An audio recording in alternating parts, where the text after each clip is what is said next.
بہت عرصہ پہلے کی بات ہے، ایک دوردراز سلطنت نورستان میں ایک نیک دل شہزادہ رہتا تھا جس کا نام شہزادہ زارون تھا۔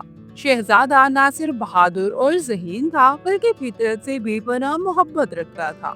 وہ ہر صبح محل کے باغ میں جاتا اور پرندوں کی آواز سنتا، خاص طور پر ہنسوں کی اڑان دیکھ کر خوش ہوتا۔ ایک دن سلطنت کے جھیلنما باغ سے بادشاہ سلامت کا قیمتی نیلم کا ہار غائب ہو گیا۔ یہ ہار جھیل کے کنارے رکھے گئے اس مہنگی مجسمے کے گلے میں تھا۔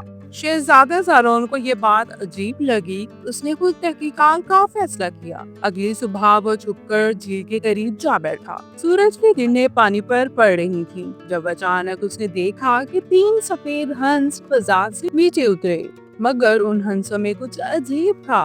ان کے پروں کے نیچے انسانی زیورات چھلک رہے تھے۔ شہزادہ فوراً چھپ گیا اور بغور دیکھنے لگا۔ جیسے ہی ہنس زمین پر اترے، انہوں نے جادوئی پر پھینکے اور وہ 3 خوبصورت لڑکیوں میں بدل گئی۔ یہ ہنس اصل میں 3 راجکماریاں تھیں، نازین، ماہرہ اور فریال، جو ہنس بن کر راتوں پر سلطنت میں گھومتی تھیں اور قیمتی چیزیں چرا کر اپنے جادوئی محل میں لے جاتی تھیں۔ شہزادہ حیران رہ گیا۔ اس نے کبھی سوچا بھی نہ تھا کہ خوبصورت ہنس دراصل جادوگرنی راجکماریوں کا روپ ہوں گی۔ اس نے دیکھا کہ راجکماری نازین نے نیلم کا ہار نکالا اور باقی دونوں کے ساتھ ہنس کر کہنے لگی، یہ ہار ہماری جادوئی طاقت کو اور بڑھا دے گا۔ انسانوں کو تو شک بھی نہیں کہ ہنس چوری بھی کرتے ہیں۔ شہزادے نے فیصلہ کیا کہ وہ خاموشی سے ان کا پیچھا کرے گا۔ راجکماریوں نے دوبارہ ہنسوں کا روپ اختیار کیا اور اڑ گئی۔ شہزادہ ان کے پیچھے اپنے خاص باز کو لے کر روانہ ہوا۔ باز کا نام تلسم تھا،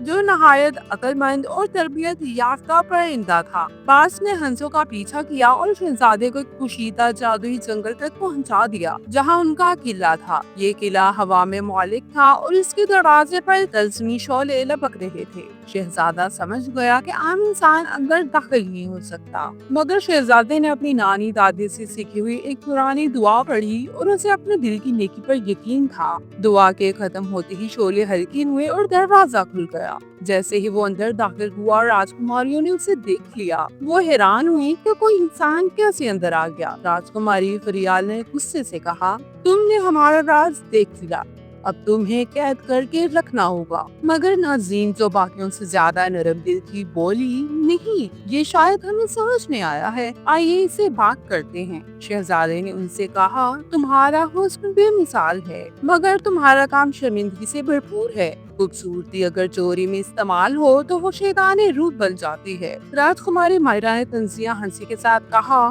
ہم انسانوں کے ظلم سے تنگ آ چکے ہیں۔ ہم تو صرف وہ چیزیں لیتے ہیں جو ہمیں طاقتور بنائیں تاکہ کوئی ہمیں نقصان نہ پہنچا سکے۔ شہزادے نے نرمی سے کہا، طاقت کا اصل مطلب دوسروں کی حفاظت ہے، نہ کہ ان سے چھینا۔ شہزادے کی باتوں کا راجکماری نازین پر گہرا اثر ہوا۔ اس کی آنکھوں میں آنسو آ گئے۔ شاید ہم واقعی غلط راستے پر ہیں، ہم نے کبھی یہ سوچا ہی نہیں۔ مگر باقی دونوں بہنیں غصے میں تھیں۔ وہ شہزادے پر جادو کرنا چاہتی تھیں، مگر نازین نے بیچ میں آ کر روک دیا۔ اگر ہم واقعی راجکماری ہیں تو ہمیں سچائی اور انصاف کا ساتھ دینا ہوگا۔ نازین نے اپنے جادوئی ہنس پنکھ توڑ دیے، جو کہ ان کے گناہوں کی علامت تھے۔ اس نے باقی دونوں کو بھی منایا کہ وہ اپنا راستہ بدلے۔ راجکماریوں نے شہزادے سے معافی مانگی اور چرایا گیا ہار واپس کر دیا۔ نیلم کا ہار دوبارہ سلطنت کے باغ میں رکھ دیا گیا۔ شہزادے نے ان سے وعدہ کیا کہ وہ بادشاہ سے کہے گا کہ انہیں معاف کر دیا جائے، بشرط یہ کہ وہ اپنی طاقت کو نیکی میں استعمال کریں۔ جب وہ سب واپس نورستان آئے تو سب حیران رہ گئے۔ بادشاہ سلامت نے